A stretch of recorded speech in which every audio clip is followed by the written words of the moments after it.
there, it's time for lesson 55.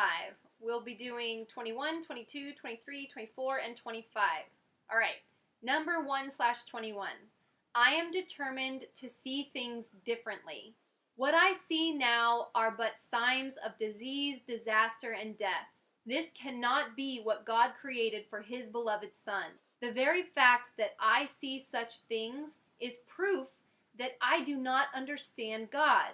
Therefore, I also do not understand His Son.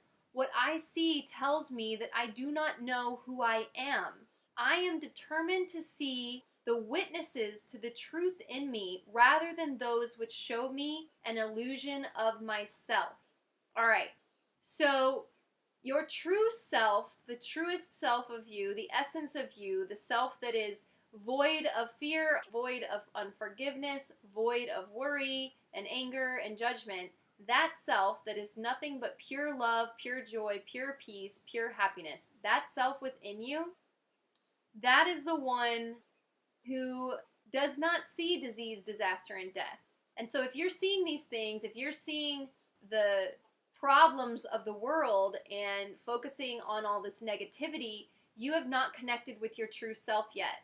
And that's okay. It's not saying that you're a lost cause, because you're not. Nobody is. We all have the love within us, and we all can see differently. It just means that you haven't quite got there yet, and that's okay. Just keep trying and let your higher self know that it is a goal of yours to get to the point where you can see the truth. You can see reality. You can see with love, with God's vision, with your higher self's vision. So seek for help.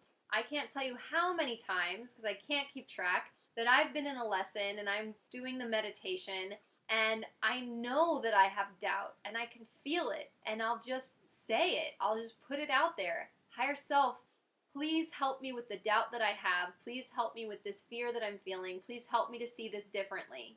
And if you're patient and you're quiet and you listen, you will see things differently. A new perspective and a new perception will come. All right, 2/22. What I see is a form of vengeance. The world I see is hardly the representation of loving thoughts. It is a picture of attack on everything by everything. It is anything but a reflection of the love of God and the love of His Son. It is my own attack thoughts that give rise to this picture. My loving thoughts will save me from this perception of the world and give me the peace God intended me to have.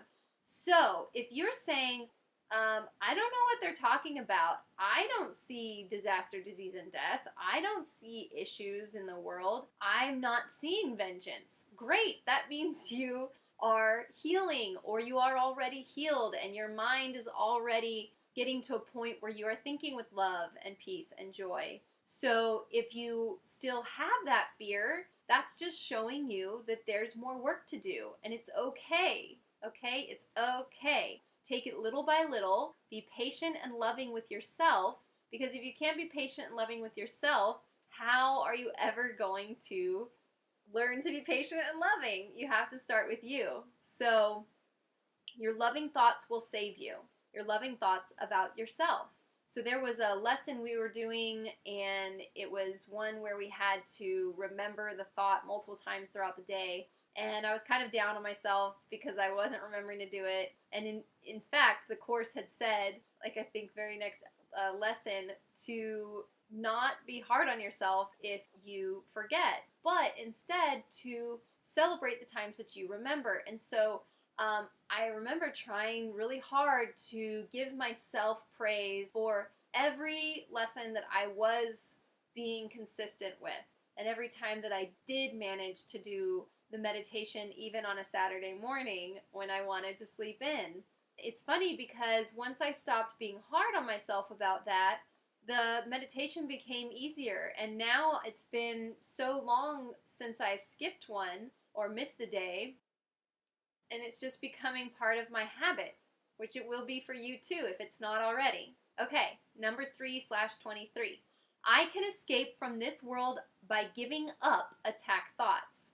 Herein lies salvation and nowhere else. Without attack thoughts, I could not see a world of attack. As forgiveness, my favorite thing, allows love to return to my awareness, I will see a world of peace and safety and joy.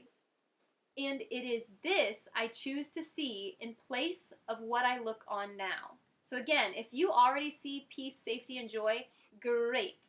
Don't stop. You're doing just fine. If you do not see peace, safety, and joy, or it's not fully consistent yet, it's okay. Just keep going and acknowledge that maybe you have some attack thoughts, and ask your higher self, help me see what thoughts I have that are attack thoughts, and help me find a way to think differently or let go of these attack thoughts. Help me change the way I think.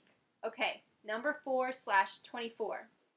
I do not perceive my own best interests. How could I recognize my own best interests when I do not know who I am?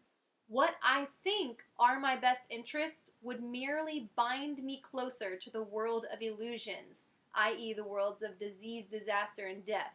I am willing to follow the guide God has given me to find out what my own best interests are, recognizing that I cannot perceive them myself.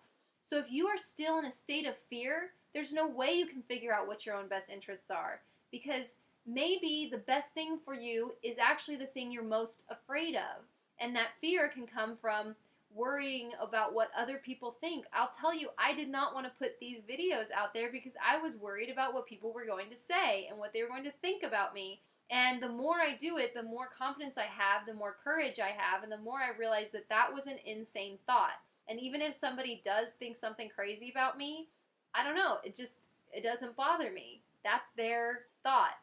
I don't have to accept it or make it my reality. So you can't perceive your own best interest until you have dug through all the junk and gotten rid of all your unforgiveness and found your true self that is simply pure and simply loving.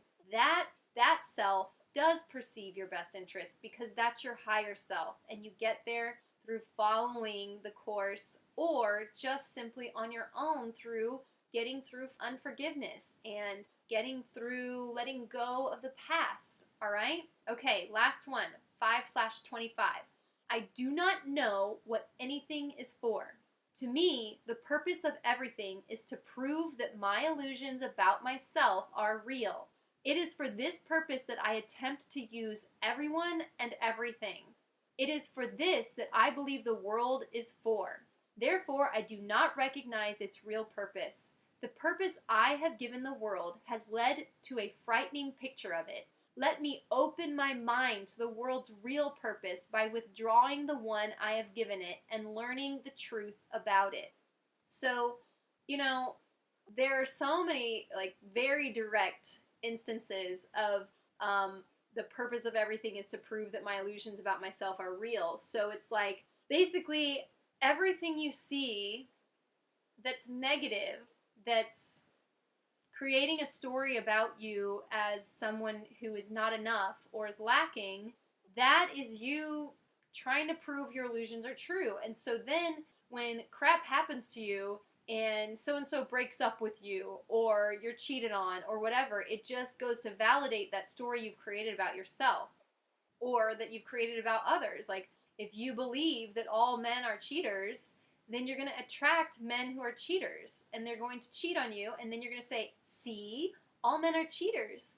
And so your beliefs can change, and I bet if you examine your life, you'll realize you probably haven't had the same beliefs you had your whole life. I mean, did you once believe Santa Claus was real and all that kind of stuff?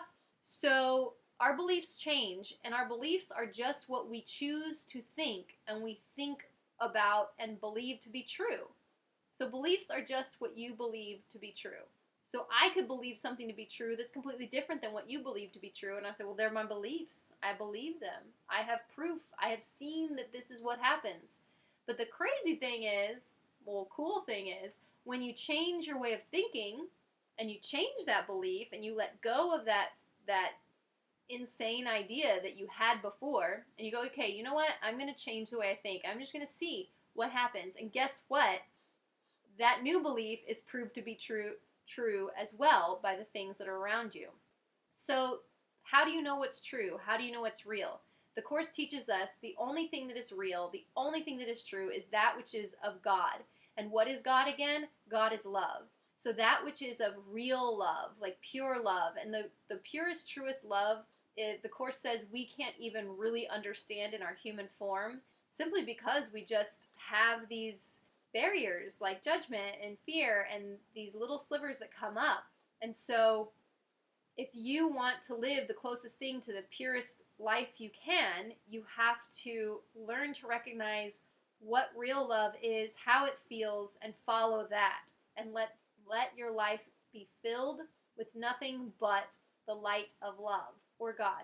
All right? Okay, so you have 5 to review. Remember, the paragraphs that are in here, they are expanding upon what you learned before.